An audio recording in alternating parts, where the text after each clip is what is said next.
সবাই এক জায়গায় আসেন, আমরা সবাই একত্রিত হয়ে আমরা আমাদের অধিকার আদায় করে এখান থেকে ফিরবো।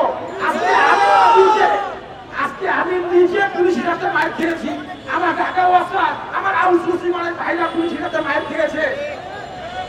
পুলিশ আজকে ভাবছে কি যে আমাদেরকে একটু মারবে, আমরা বাইরে রাস্তা থেকে চলে যাবো, নদীর থেকে আটকে রাখছি, আমরা কোনো আন্দোলন করতে পারবো না।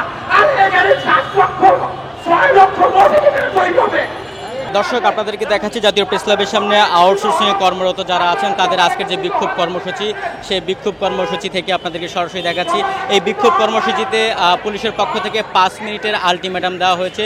যদি 5 মিনিটের মধ্যে সরে না যাওয়া হয় তাহলে পুলিশ ব্যবস্থা গ্রহণ করবে। আপনাদের পদ্মা সেতু, মেট্রো রেল এবং এলিভেটেড এক্সপ্রেসওয়ে নির্মাণের গর্বিত অংশীদার বসুন্ধরা সিমেন্ট।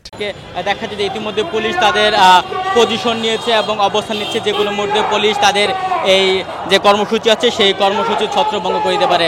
দর্শক, আপনাদেরকে সরাসরি প্রেস ক্লাবের সামনে থেকে দেখাচ্ছি। আজকে যে আউটসোর্সিং কর্মরতরা আছেন তারা সারা দেশ থেকে প্রেস ক্লাবের সামনে তাদের দাবি আদায়ের জন্য জড়ো হয়েছে এবং তাদের দাবি যতক্ষণ পর্যন্ত মানা না হবে তারা আজকে যাবে না।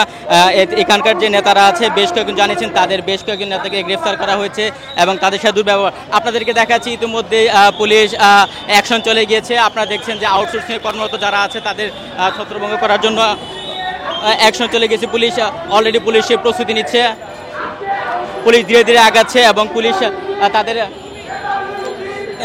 এই